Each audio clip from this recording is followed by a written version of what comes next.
Hello, everyone who are watching in post. Hold on, let me fix this. Battle. There you go. Now that we have this right here, let me actually battle and dope. Okay. Hello, everyone in post. Hope you enjoyed that fucking intro. Those screams and guttural sounds were actually not part of the song, obviously, if you could tell. But welcome back to Chapter 6 of Mask of the Plague Doctor by Peter Parrish. Well, let's just get right back into it. I hope everyone else is enjoying this story as much as I am. The Watchful Crown. You awake to the sound of hard rainfall on the roof of the sanctuary dormitory. There's a damp chill in the room and a thin layer of phlegm stuck in your throat. You stretch, regretting the decision at once as you feel something ache and pull on your neck. Coughing the residue in your throat free, you take a swig of stagnant water from a container in your bed and begin to fumble through a morning routine. Robes on, foul bread consumed, mask retrieved and donned. The sage's benign expression, carved into your wall by hands unknown, oversees it all. You stare at the icon, wondering how many others have sat in your place. Few with as many troubles as your own, you hope. Your eyes trace over the outlines of leaves and branches, hewn from the oaken panels with care and delicacy. As you look closer, it appears some of the carving may be more recent than others. The lines and grooves have been redone, and are not yet as weathered as the rest. You touch the patterned surface, wondering what may have lain beneath. You feel a tickling sensation inside the canal of your ears. The ends of your fingertips begin to go numb. A voice, buried and remote, calls from the earth. You cannot make it out. The design reveals nothing more. You let your hand drop back to your side. Steadying yourself against the frame of your bed, you feel the squeeze of anxiety in your chest. It was a turbulent night, you tell yourself. Your senses cannot quite be trusted. Time outside this tight room is what's needed to clear your mind. As the rain continues to patter above, you consider your options for the morning. Both of your colleagues have expressed their desires to speak with you. Spending more time with Lucia could also retain a useful ally to your cause.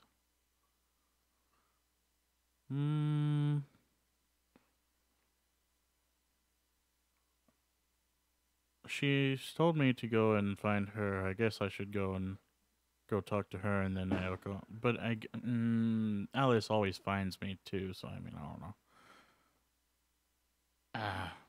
But I should go and check with Alice first. You knock on Alice's door and call her name, but receive no response. Since your colleague's opinion on the sanctuary archives is that they are a wasteland for anything besides supply inventories, you reason that she will likely be in the cellar laboratory. Petting your robes to make sure you're equipped with a ready supply of tools and ingredients for the day's eventualities, you set off to continue the search. The faint smell of candle smoke tells you that somebody is in residence at the laboratory, even before you have crossed the doorway. Alice sits at a bench, her back to you. Her fox mask lays to her left. On the right, you see the waning flame of a candle experiencing its final flutters of life. The rest of the room is empty. But despite the footfalls of your boots, Alice does not turn around. You announce yourself with a soft cough, dislodging the last remnants of mucus that have accumulated there overnight. Alice jumps, almost knocking her mask to the floor with an expressive flail of her arm. "Sorry," you offer as she turns to you and rubs her eyes. "Have you been here all night?" "No, no," she replies, her voice rasping and dry. A pause. "Maybe. Is the sun up?" "Would be if not for the rain." "In that case, yes." She yawns and stretches in the chair, pokes at her unkempt hair and withdraws her hand. "I couldn't sleep. At least, not in my bed. Seems I can doze fine at this bench." "Should I come back later?" you ask. "No, stay. You're here now. As I said last night, I have something." She sighs and stands. "Jack the Ripper, do you think we're making any progress? Any real progress with curing the walking death?" "We're trying." Alice makes a noise of exasperation. "Not enough. Not nearly enough. If we don't start talking bolder steps to understand this sickness, we're going to fail." "Bolder?" She gestures upstairs. "We should be examining and experimenting on some of the patients in isolation, the ones in the later stages of the plague. I know it's unorthodox, but let history be our guide." Alice taps the open manuscript pages on her bench for emphasis. "Every one of the lauded physicians of our age had to take risks. We should honor their example." "I agree we should experiment at any cost, but if he learned of it, the abbot would rescind our welcome. But we're not even sure which experiments would be useful, never mind the ethical implications. No doubt the regressive laws of the sage would prevent us. I don't care about no sage laws."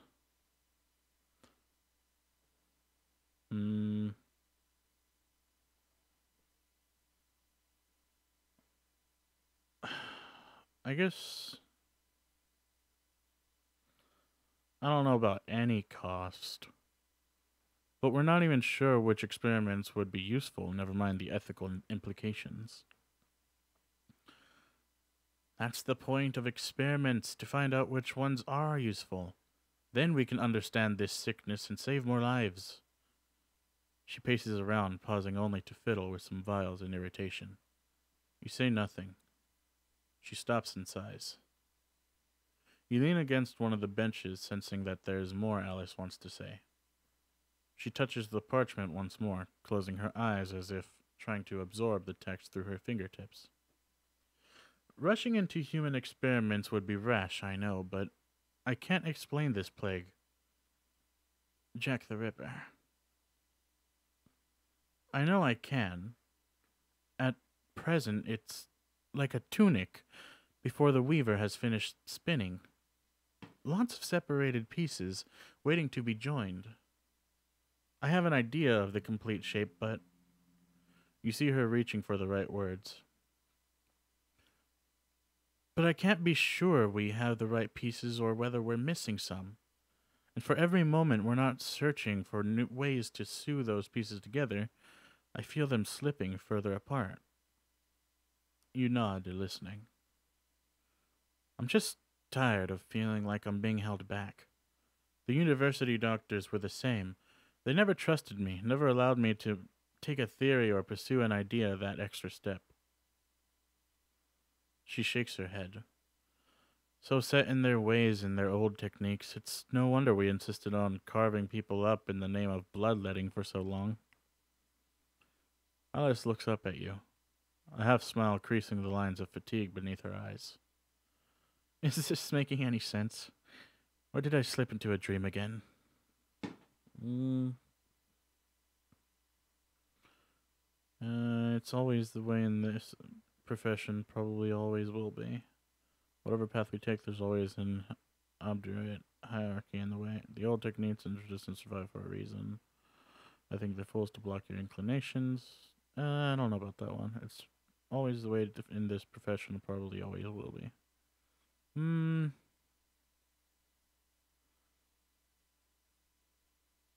Eh. You're doing diligent work here. Considering everything, it hasn't gone unnoticed.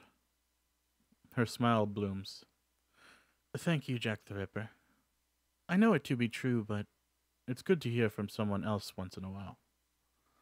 Look, you say, slipping off your mask and placing it beside her own. Instead of lamenting what we can't do or shouldn't do, let's apply ourselves to some studies we can control. That sounds constructive, she says. Hold a moment. The aggravation at our predicament is waking me up, but I need a little something more. Alice walks across to where a shallow container sits against the wall.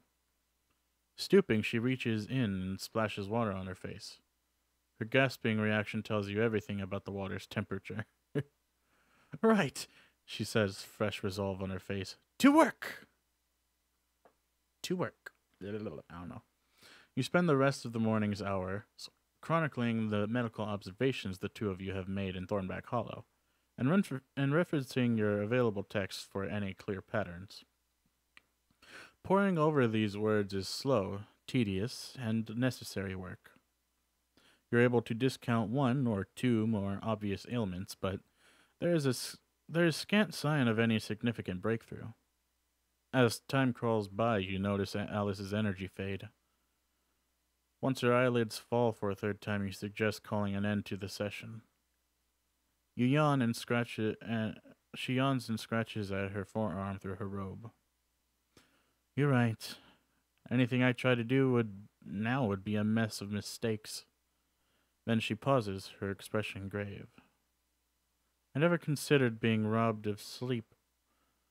Truly robbed of it, for days at a time until Thornback Hollow. My mind is already overclouded, and I'm barely lacking one night's rest. You nod, trying not to dwell too long on the thought of that fate. There's a sure sign I need sleep, she says with a knowing laugh. First I get militant, then I get mournful. Better leave in case it's catching.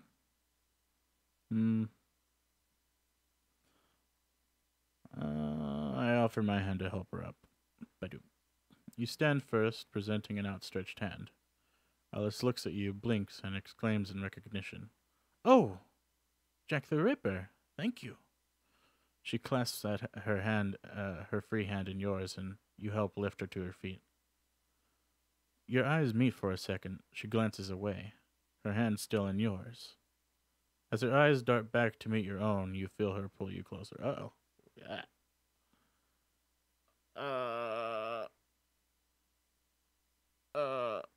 This is awkward. This is awkward. It's just a hug between friends. Just a hug between friends. You share a brief hug, then part. Alice smiles and stretches her weary arms. Sorry to leave you with all this, she says, motioning at the pile of texts. You were here all night, you reply. Seems fair that I take over for a spell. With a nod and a tired wave, she departs for some much-needed sleep. Despite your best efforts, you find nothing else of use in the parchments and tomes left behind by Alice. You cast a look upward. How long before direct experimentation on human subjects begins to feel like a pressing imperative, you wonder? The thought lingers as you pick up your crow mask, leaving the books and papers of the cellar to their word. Riddled silence. The afternoon beckons. Later that day, you find yourself reminiscing about the breakfast you enjoyed at the mayor's manor. The potato skins and chunk of black bread that you've managed to acquire from the sanctuary kitchens don't quite hit the same spot. As you poke at the bread's unyielding surface, you take comfort from the momentary cessation of the rain. Reduced to consuming kitchen scraps you may be, but at least those scraps aren't soggy.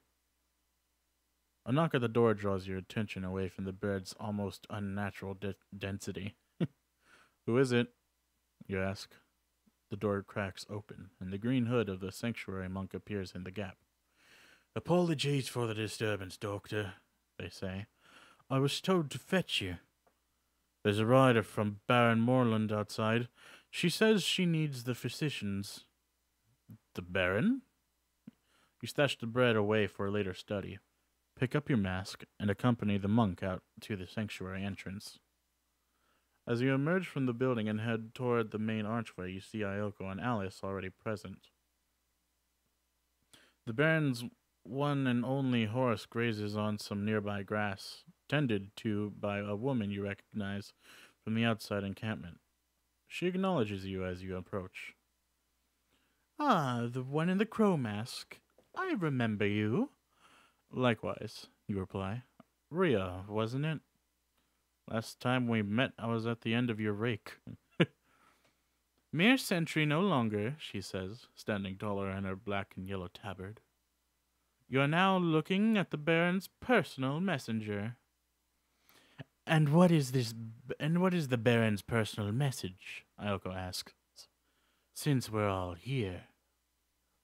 Rhea clears her throat and, with elaborate ceremony, unfurls a piece of parchment. Baron Osbert Morland demands that one of the physicians assigned to the outbreak in Thornback Hollow attend him at the southern encampment, whereupon a report on the ongoing plague will be delivered to his lordship, she says.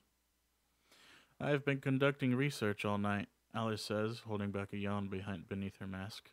I am in no condition to parley with the Baron. Before you can look his way, Ayoko already has his hands up to reject the suggestion.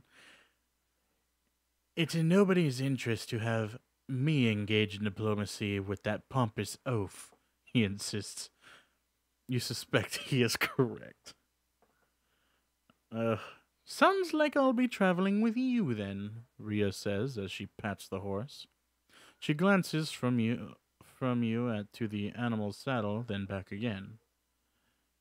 Is there a hierarchy for, that is, does a doctor outrank a messenger, or? How about this? I get to feed it some grass, then you can ride. That sounds like a fine compromise, she says, gesturing for you to get started. The horse chuffs and shakes its mane as you approach. You gather up a handful of dry grass, kept somewhat sheltered from the rain by the sanctuary archway. Holding it out, you allow the horse to nibble for the longer stems. That's a fine way to lose a finger, Ayoko calls out. Fortunate I know a surgeon, you shout back. He laughs and Rhea swings herself up over the horse's back. Taking the reins, she begins to steer the animal back towards the town thoroughfare. Remember, Alice says as you pass, you're a representative out there. We're counting on you. You promise to do your best, then bid them both farewell. Hooves displace wet earth as you follow the main street towards the southern gates of Thornback Hollow. You're aware of more people outside of their homes today. They gather at the corners of lanes and in the mouths of alleyways. The red sashes of the Guild of Timber are in abundance. So, messenger, you say, looking up at Rhea. Last we spoke, you were on guard duty. Mostly guarding mud, if I recall. I was guarding the entrance, Not everyone gets the entrance shift. It's quite prestigious, she insists. I was reliable, which is why I'm trusted with the horse.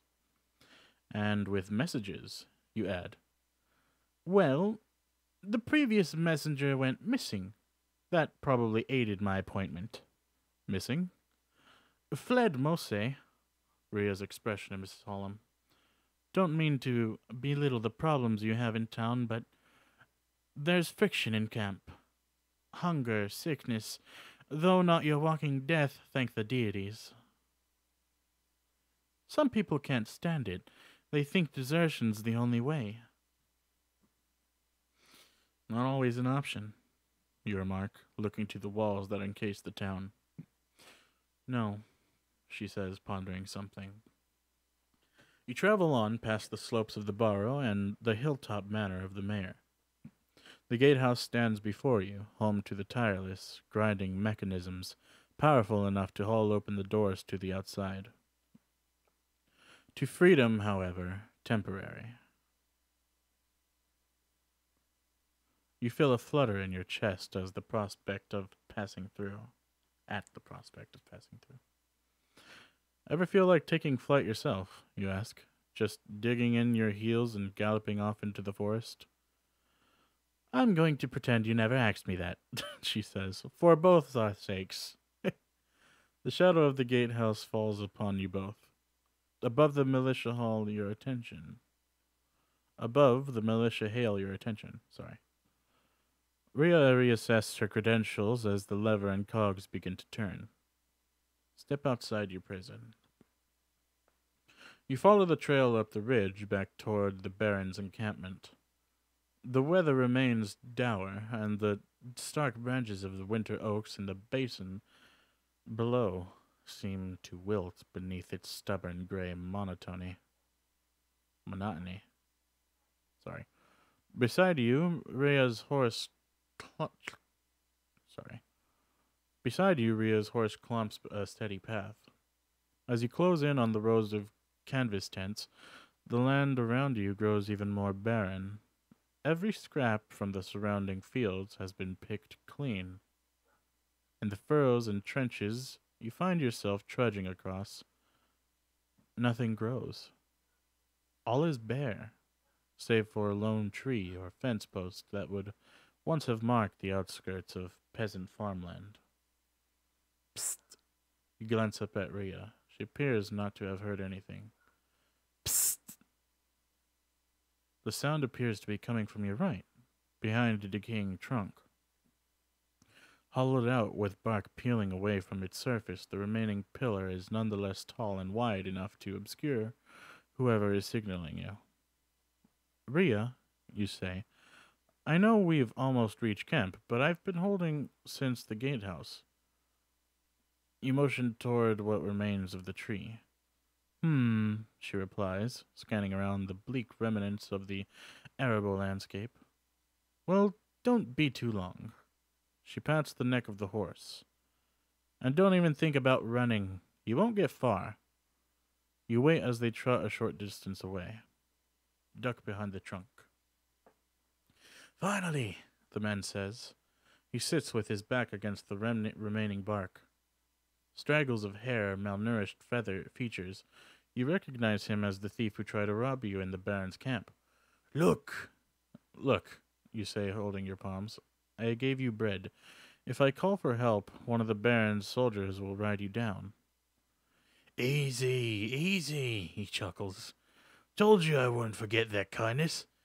And I'm good as my word. I've seen something you might be interested in. How did you even know I'd be here? You ask, leaning out from behind the trunk to check on Rhea. The horse is halted, but your escort is not yet looking your way. Heard there was a plague doctor being summoned from town, he replies, rubbing his nose with a dirty knuckle. Figured I'd wait, repay my debt. Now, do you want my information or not? You nod. Right then. He gestures for you to lean in closer. The smell of dried bark mingles with a dark pungency as the man confides in you through a graveyard of blackened teeth. You hope the stale bread you gave him did not contribute to their demise. The town ain't secure, he breathes. I've seen people get out. Western side. Down the cliffs? Impossible, you say. Caves. Tunnel in the rocks. My guess it goes right beneath. Are you certain? Tried to rob some of them myself, he says, revealing more of his deteriorating teeth with a grin. Didn't have much. Further discussion is ended by a shouted query from a familiar voice. Doctor, what's taking so long? You thank the thief and emerge from behind the trunk with a reassuring wave. Better? Stolen moments, learn about the tunnels from the thief. A short time later, you arrive outside the Baron's tent. The grand flag that displayed Morland's falcon... The grand flag that displayed Morland's falcon heraldry hangs loose against the pole, bedraggled and limp. Even the tent itself appears faded. This is where we part, Rhea says. I don't know what the Baron wishes to say to you, but I pray it will lead to our redemption. Us and Thornback Hollow. She strokes the horse's side and begins to lead it away. For all our sakes, she says, turning back, please find a cure. You offer what reassurance you can and watch as he passes out of sight. Well, summoning your resolve, you stride forward and present yourself to the two armed guards outside the tent. Papers, one says, with the barest flinch of acknowledgement. You dig out the old letter of summons from your robes. Sad, torn, but still displaying the official seal of Baron Osbert Moreland. The guard looks it over and nods to her colleague, who ducks but through the tent flap. Your letter is returned to your hands. You wait, listening to the voices emanating from inside. You regard the remaining soldier. Get many visitors? How's the Baron's mood? Ever served with a man named Ayoko T? What's the word in the camp? I have to say nothing. I don't know.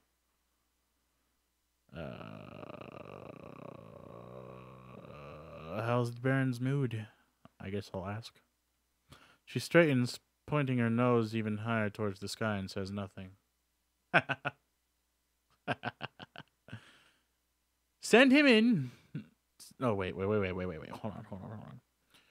Send him in, bellows a voice you recognize as the Baron's. As her colleague reappears from the tent, the guard makes a subtle motion for you to enter. The inside of the tent has a faint odor of sweat. Moreland is seated behind the same wooden table, looking more disheveled. His graying beard is lank, and there are deeper hollows to his pointed features. The papers strewn across the surface before him appear in even more disarray than your last visit. That's far enough, he says as you approach. Keep your distance and leave the mask on. I'm taking enough of a risk allowing you to leave the town, but needs must. Sitting forward in his chair, the Baron sifts through the layers of parchment. So, you're the one they sent, he says. Funny. I was expecting the fox. You see him assess each scroll in turn, retaining one or two by his side and sending the rest fluttering to the door with a dismissive push or idle toss.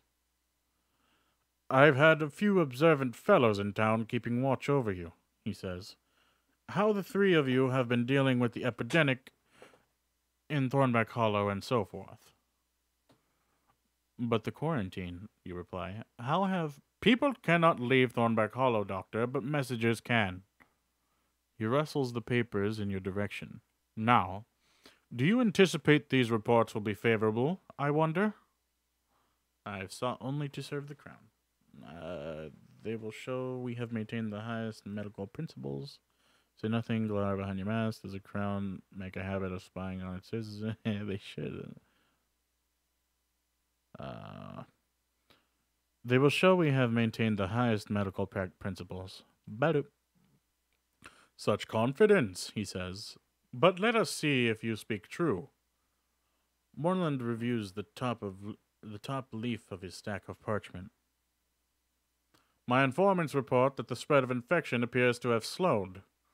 Whether that is by chance, fortune, or your astute actions, I cannot say. Nonetheless, this is encouraging news. You thank him with a nod.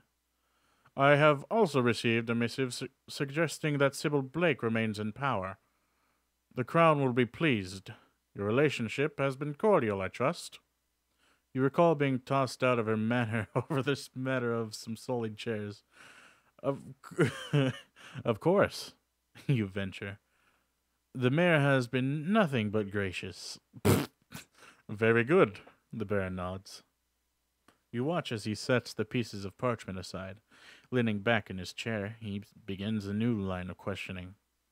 The plague itself, Moreland says. Tell me, what progress has been made? Before you can speak, he holds up a hand. I would remind you that all medical discoveries are property of the Crown, and you are, by law, bound to disclose all that you have learned.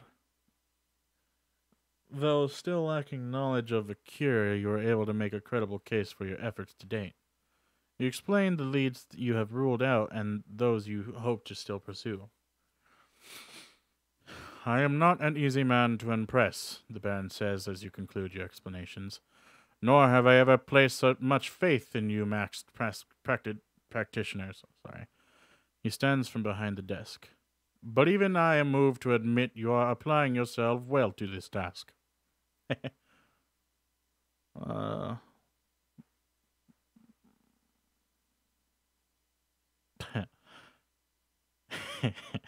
My profession neither demands nor requires faith. While people still suffer, I shall not rest. Pew. Lack of rest is the source of our woes, he says. Be careful you do not invoke it. You acknowledge his warning with an inclination of your head. There is still much to accomplish, Moreland continues, smoothing a crease in his wrinkled tunic. Yet perhaps we may both live to see you admitted to the fellowship of royal physicians after all. After all. He calls for the guard.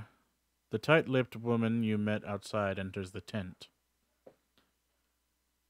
Laura, you will accompany this physician on his return to Thornback Hollow. See that his entry to the town is a safe one. You'll be on foot. My messenger will have need of the horse. The Baron directs his gaze back to you. My report to the Crown will buy you a small amount of additional time. For as long as it remains feasible, the town will continue to receive supplies. You thank him for his support. He waves off your gratitude. I serve the Crown above all, but I am still the Baron and guardian of this region. While hope persists, I shall not allow it to fall to plague. Moreland straightens his cuffs. Now, is there anything you wish to add to our conversation before Ylar escorts you out? Sorry. The head of the guild Timber Alviva Frith is plotting revolt. A man named Rosalind conveys plans to overthrow Sybil Blake. Mayor Blake is up to something. I've had worrying encounters with a sect devoted to being called Roland Thorns. I have reason to believe people are fleeing town through underground tunnels. Can you be sure of this? The Baron asks. You relate the details provided by the thief, leaving his identity out of your explanations. If there is any truth to this, it is a grave matter indeed, Moreland says. I will investigate it as thoroughly as I am able. Thank you, Doctor. You were right to bring this information to me. With a flourish of his hand, you are dismissed. You leave the tent with Nilara at your side. Together you depart from the Baron's camp and embark on the trail back to Thornback Hollow. After some futile attempts to engage your traveling companion in conversation, you settle in for a silent journey. The road itself is peaceful, even as the late afternoon sun begins to conceal itself behind the horizon. The town itself looks at rest, squeezed tight behind the embrace of its surrounding wall. But the creeping dread within the depths of your stomach bellies this idyllic folly. belies this idyllic folly. You balk at the thought of having to return to those pestilent streets. Yet even as the needles of fear prick your gut, you feel another sensation stir and tug, the pull of an unbreakable thread drawing you back. My duty to the profession, I won't abandon my colleagues. If I can cure this plague, fame, I'm chosen by... No.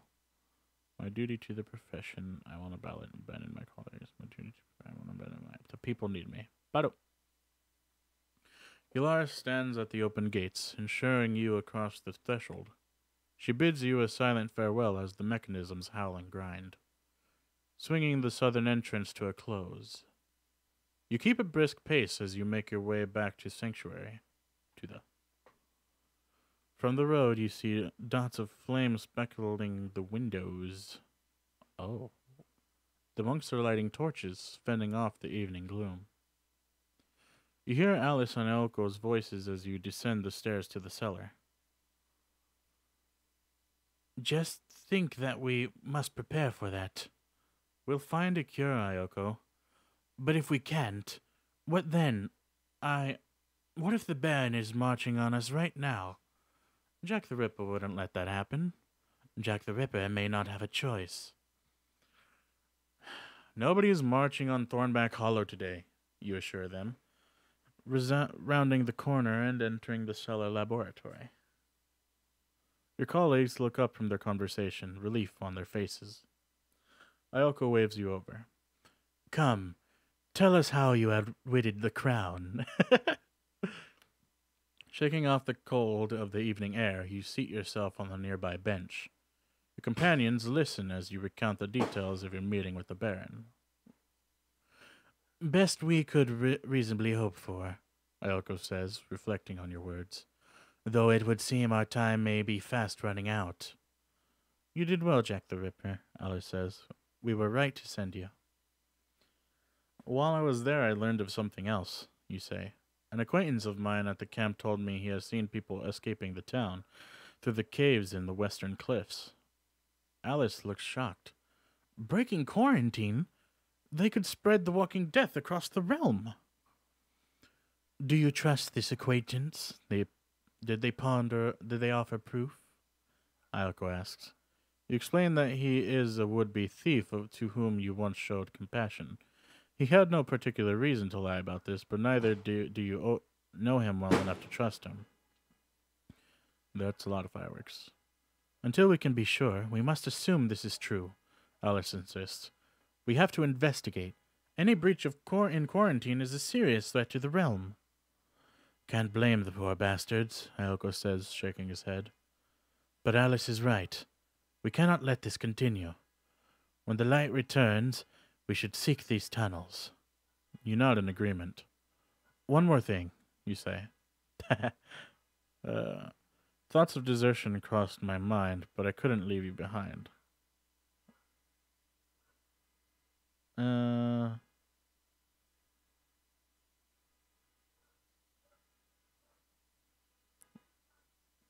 I don't really care about this, and I don't care about this, really. I guess the thoughts of desertion crossed my mind, but I couldn't leave you behind. But touching, Ayoko says. But I hope you don't regret that decision. Decision. I have a very fat tongue. It's really hard to read words sometimes. Alice shakes her head. Don't even joke about such things. Movement in the doorway. Your meeting is interrupted by a quiet cough and sounds of shuffling. A tall monk with a stooped posture is standing in the doorway. You notice she has only 3 fingers on her right hand. Don't mean to disturb the research, she says, continuing to fidget. Only you're needed upstairs. Mayor's got a task for you. Her timing is impeccable, Alice says. The monk shifts her weight around. Does that mean you'll come, or... Her voice falters.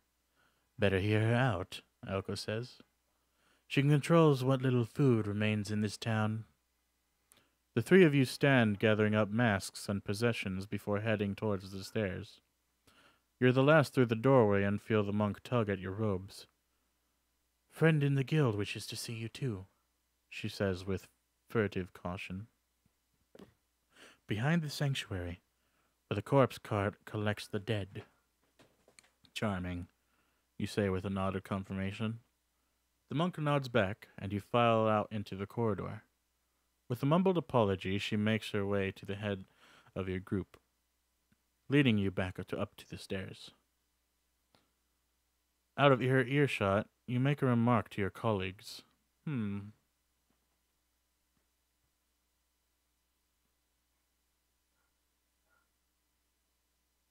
Meh. Perhaps the mayor has good news for us. Oh yes. Perhaps she's chanced across a cure for the plague behind one of her portraits. Ioko grumbles back. Leave him alone, Ioko, Alice whispers. There's no harm in dreaming of a break from this misery. That's just it. Dreaming, he scoffs, following the monk up the stairs. Your guide sets a fast pace. You follow her along a series of passageways, taking turns that bewilder your sense of direction. It feels as if you may still be in the dormitory building, but you cannot be certain. At last, you are directed to a plain wooden door, somewhere within the sanctuary's broad confines. The monk knocks, hesitates for a moment, then swings the door open. The room inside is furnished to surprising excess. Instead of the sparse, austere quarters you are used to, I don't know how to pronounce that. This space has decorative wall paneling, a pair of landscape paintings in rich hues, a chair and chairs adorned with plush rugs. Sorry for the interruptions.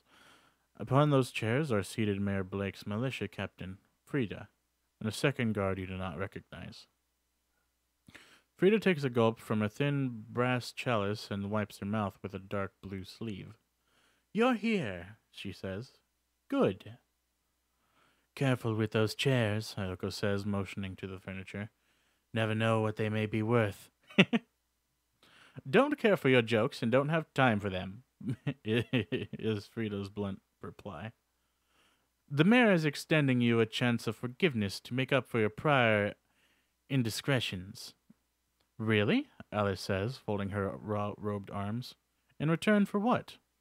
You'll like this, the captain says. We've received word of someone with the walking death refusing to submit themselves to the sanctuary. I'd be inclined to just haul them in here by force, but Mayor Blake wishes to take precautions. She tilts her chalice at you. That's where you lot come in. And Domhnall here will accompany your little expedition, won't you, Dom? Aye, says the other guard. You wonder to yourself whether this Domhnall is the other nephew you heard about when speaking to Deoda. The situation could get out of hand without oversight. I accept. I wish to meet the guild. Come down, I'll nominate others to go my plans.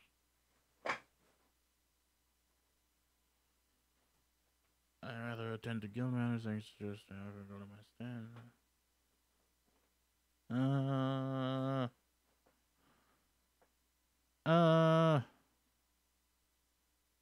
He's a war boy. I think he can handle himself. I'd rather attend to guild matters. I suggest I'll go in my stead. I don't know if he'll be happy about that, but I mean.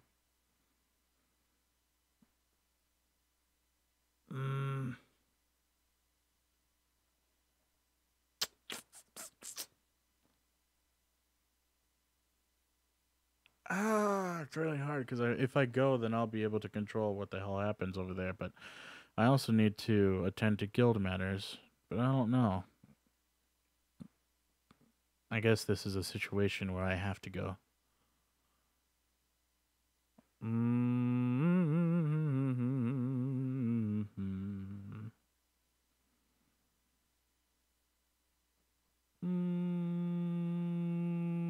Dumb. I don't know. Dom and Ioko should be able to handle it. I guess I'll go check the guild matters. But I have another engagement, you say, but Ioko should take my place. Should I indeed, your colleague says. And why is that? If the patients are resistant, you think the former soldier will be able to rough them up, he says, finishing your sentence. Doubt you'd have too many problems yourself.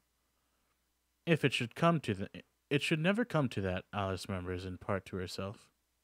Frida's snorted laugh interrupts your bickering. Look, amusing as this is, I was just told to secure a doctor for the evening. Don't care who. She gestures at Ioko.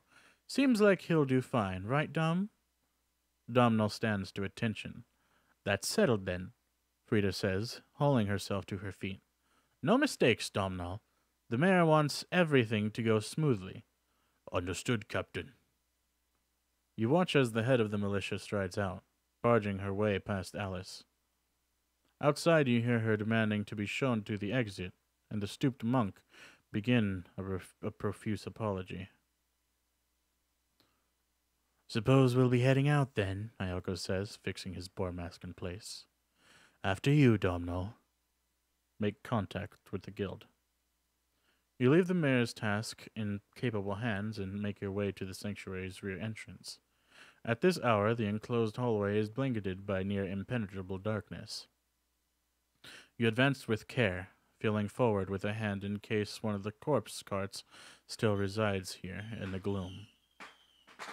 You came, he says a familiar voice. That's fireworks playing. That's a lot of fireworks. Why are the fireworks going?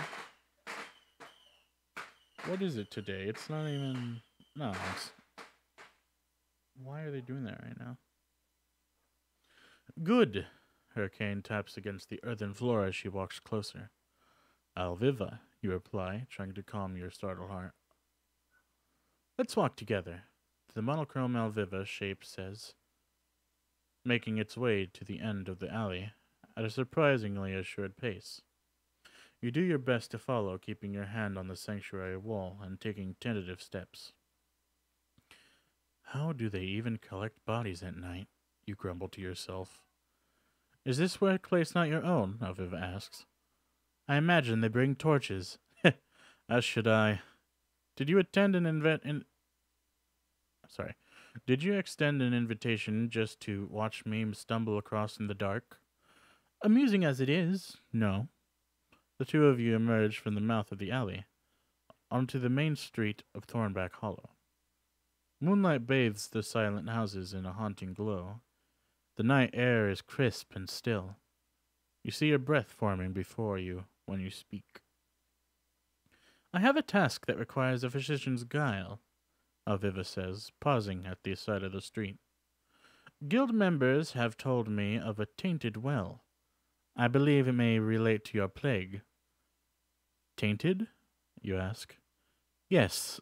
The stories vary in their claims. Some suggest it causes sickness, others are insisting it is cursed. I presume this is something you consider of interest. It is. You nod. Marvelous. Then follow me. The guild leader sets off in an eastern direction. A few steps away, she turns back to you. By the way, how was your dinner? I trust our mayor did not disappoint. I chose to help you rather than her. That should say it all. Let's just say it was a stern test of my loyalties. I know what you're getting at, but I won't besmirch your crown official. It was a privilege to dine with the mayor. I don't know. Just saying it was turned around.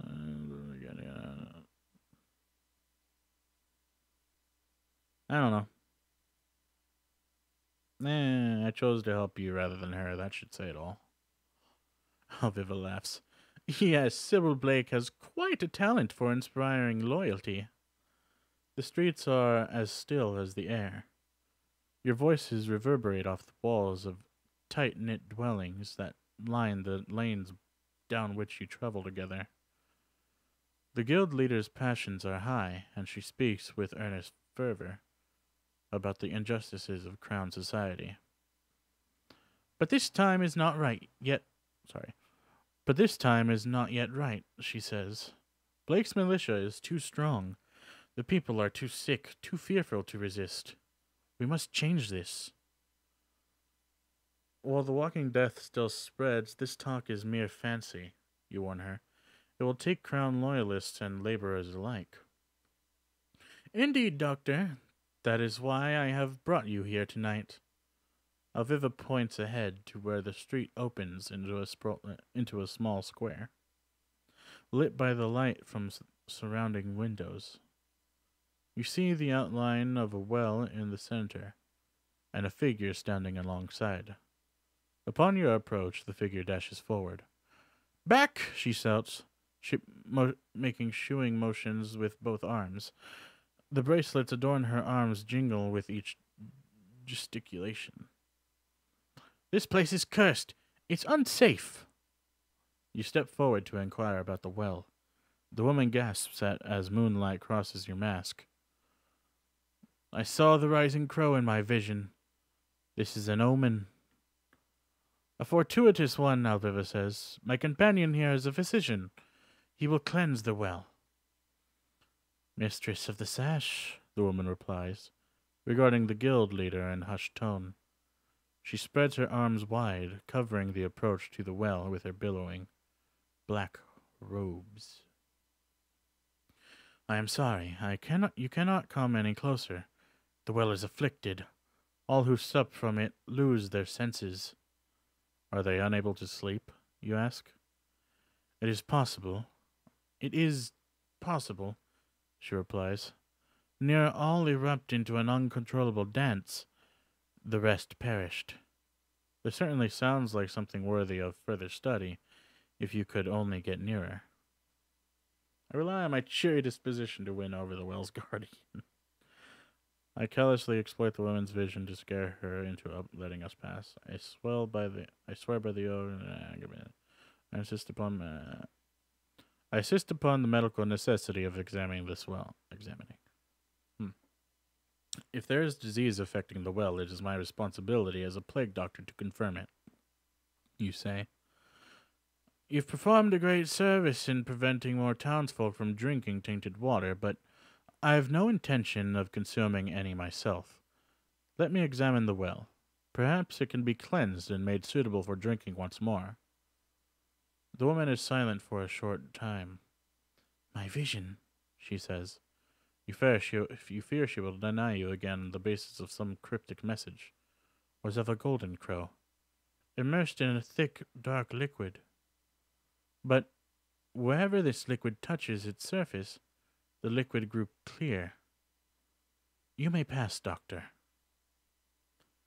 She lowers her arm, allowing you to pass. Alviva motions to follow you, but the robed woman steps in her path. Just the physician, she says. Wait here. Wait there, you call back. I'll rejoin you soon. Nothing about the structure of the well seems amiss. You walk around it, noting some wear to the stonework that probably came from many hard seasons of use. Patches of moss cover the exterior, but on closer study these prove to be familiar, harmless growths. You peer over to the edge into the shaft. A void gazes back. The sporadic illumination of the square cannot penetrate the well's depths.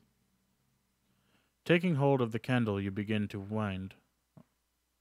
Each turn of the mechanism produces a resistant grinding sensation as you start to fear that your arm will give out before you're able to raise the bucket to the surface. After much exertion, the rim of the pail crests the edge of the stonework foundations. You approach it with some trepidation, mindful of the robed woman's warnings. As you lean in for a better view, the source of the curse reveals itself. Atop the stagnant pool of liquid, you see the distended remains of a pair of rats. They bob slightly, floating on the surface with grotesque poise. You shake your head and return to your acquaintance. You announce your findings. Ding dong bell, rats are in the well. I found your affliction, you say. Dead rodents in the water. Alviva makes a face of disgust. The woman of many bracelets looks looks aghast. Mere rats causing people to dance without cessation? I've heard of such oddities, you say. Entire town quarters unable to prevent movements in their limbs after consuming tainted water. Rashes all over their bodies. Astonishing, she says. I attended to a victim myself, you continue. A farm laborer, delirious with fear and no longer in control of his body. I discovered a rat corpse inside the churn which held his milk. Disease follows these creatures, even in death. What should we do? Aviva asks. Tomorrow, round up some idle members of your guild. Smash the well and fill in the shaft. I cannot be sure if more diseased rodents have corrupted this area. This is not the source of the walking death, but it will spread infection all the same. If any other wells seem tainted in this manner, do the same to them. I shall remain vigilant until your people arrive, the robed woman says. Thank you, the guild leader says, and my thanks to you, Jack the Ripper, for attending it at my request. You accept her thanks, turning back for the sanctuary. There is one other matter, Aviva says. Which is? You say, halting mid-step. She gives the woman in robes a parting wave of her cane, checking to make sure she is out of earshot. Across the street from here, 2 of my guild are being held prisoner. It's a temporary measure. They'll be transferred to the mayor's cells tomorrow. We have a short window of time to reverse a grave injustice. Just across the street, you say. Convenient. What are you suggesting? That I was lured here under false pretenses? I am hurt that you would insinuate such a thing. The situation with the well was quite real.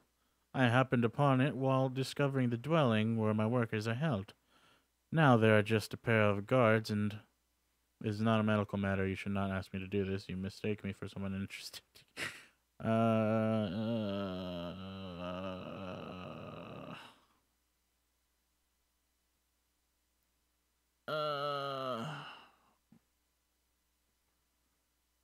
Why are they held prisoner, though? I'm interested, but why choose me to liberate your comrades? Badoo. Ah, she says, smiling, because you can get them out with no fuss. And how's that? Give the guards a convincing medical excuse for removing the prisoners. They'll walk them straight out of there. What kind of excuse? Well, that's really more your area. The 2 of you look at one another. Fine, you sigh. Show me where to go. Aviva leads you a short way down the street and directs your attention to an unremarkable house. You are about to question whether this is really the place when you spot one of Blake's militia stationed at the door. It's not safe for me to be seen in this vicinity, she says, staying within the shadows cast by adjacent buildings. If you can get my people out, show them back to the tannery. She taps her left leg with the cane. I tend to need a head start in an escape. You look back at the guarded house. Listen, she says, this is no small task if you do for the guild. Whatever happens here, I will not forget it. You give her a parting nod and cross the street. Just act natural. Hold there, the guard says. The scraps of blue clothing are offering the young man scant protection against the cold. And you see him shiver as he raises his makeshift spear. That is, state your business here, he adds. First time, you ask. I've done plenty of patrols. Oi, stay back! He waves the point of his spear as you try to step closer. I'm asking you, what is your business here? You see him glance at your mask. My partner will be back any minute, so you'd better tell me. Just one guard for the time being, all the better for your plan. What's your name? You demand. I don't think I have to tell you. You were asked a question. What is your name? Domnall, he says, the weight of his spear pulling it back toward the earth. I just met another Domnall in the mayor's militia. Unusual name. Do you know him? You wonder which of the two is Dioda's relation. We've met. I don't like him. He can be cruel. I see, you say. Now, Domnall, you asked about my business here. I emphasize my authority using his unease to him. I tell him that the prisoner requires a surgical assessment. I'll convince him that the captives are... try to bribe him with promise. I ask him whether he knows Dioda. But Aunt Dioda, he says. How do you... His expression slides into despair as he realizes how you must have met. The plague... Is she... She lives, you say. But I won't mislead you. The walking death has a firm hold upon her. Domhnall slumps against the door. His spear falls to the ground, discarded. I remember being carried to the market on her back, he says. I think about those days, still. She would sometimes buy us gingerbread. She cherishes those memories. She has them still. The guard wipes the moisture from his eyes, trying to hold back his sadness with deep sniffs. I need to see her, he says. I have to go now. Before... The end of the sentence catches and wavers in his throat. Tell them Jack the Ripper sent you, you say. The monks will let you pass. I will do that. Thank you. Domhnall calls back, setting off at a run. You watch the young guard disappear into the distance, then approach the door. Descend to the basement. House arrest, free the imprisoned guild. Oh, good lord, why is that? Anyway. You find the guild members shivering and bound on the cramped lower floor. They're fearful of your mask, pressing themselves into the corner of the room until you tilt it upward to reveal your face. Once it becomes clear you are here to assist their escape, they aid you in loosening one another's bonds. The sentry is gone, but another will be here any moment, you explain. Hurry. Together you make your way back up the steps. With a motion of your hand, you urge the guild members to stay back as you look up and down the street. Domhnall's post remains empty. You gesture that it is safe to leave and give the order to run. Once the militia's basement is safely at a distance, the three of you pause for a rest in the sheltered doorway. The sound of the Thornback River ceases flow, and the lingering odor of the disused tannery confirms you're on the eastern side of town. Alviva Frith will meet you at the tannery, you say. Can you make it from here? We'll manage, says the shorter of the two. Her teeth chatter as she tries to wrap her threadbare attire tighter against the air. Alviva better had a fire going, she adds with a pained grin. What did the mayor want from you, you ask. I was caught up at the Warrens, says the taller man, arms folded around himself. Alviva has a deal with the steward. He knows we have to feed ourselves, so he looks the other way. Militia bastards said I was poaching. Can't say for myself. Think I heard something I shouldn't have, the woman says. Down in the timber yard, I overheard a group talking about underground tunnels, smuggling people out. They said the mayor's name. Next day, I'm hauled in. Breaking quarantine, you say to yourself. We have to go, but you have our thanks once again, the man says, moving his legs to try to keep them warm. The guild is in your debt. You bid them luck, watching as they jog away toward the tannery. As you walk back to the sanctuary, you look at the earth beneath your feet, wondering whether you've already stood atop a smuggled escape. Reunite with your colleagues. You reconvene with your fellow doctors in the cellar laboratory. Ailko sits, nursing a goblet of warm mead. With her fox mask in hand, Alice stands, restless, by an adjacent bench. Between you, you discuss what has been gleaned from the evening's events. If what we have heard is true, you say, then Sybil Blake is engaging in smuggling people from Thornback Hollow, in contravention of the Crown's own quarantine. We'll need proof, says Alice, and then we must act to put an end to it. A route out of this town, Ioko muses. Don't tell me you haven't heard for such a thing, even if only as a last resort. Her brows creases into a brief scowl, but she says nothing. As time wears on, a weariness drags your eyelids down. You try to concentrate on the ongoing conversation, blinking hard in a losing effort to chase away your body's need for slumber. Voices start to blend and swim. Your eyelids rest. With a violent twitch, you jerk awake to the sound of Ioko's mead-sweetened tones.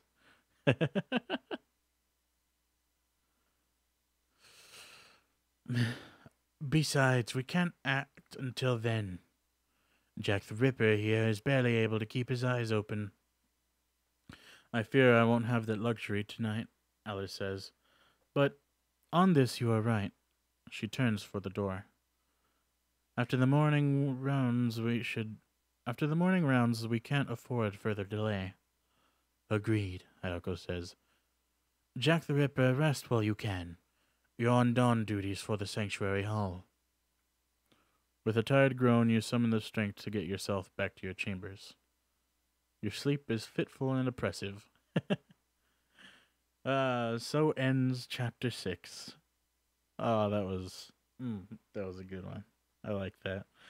We have helped some people escape from capture valiantly and also prevented more disease from spreading. I do believe I'm doing a pretty good job as a doctor. I'm pretty, what's it called? I'm happy with the way things are going right now. I'm really loving the story and enjoying reading this. I hope anybody who's watching is also enjoying this as well. With that being said, that's the end of the stream. Thank you for watching, and I hope to see you in the next one. Later. Ba-da-ba-ba.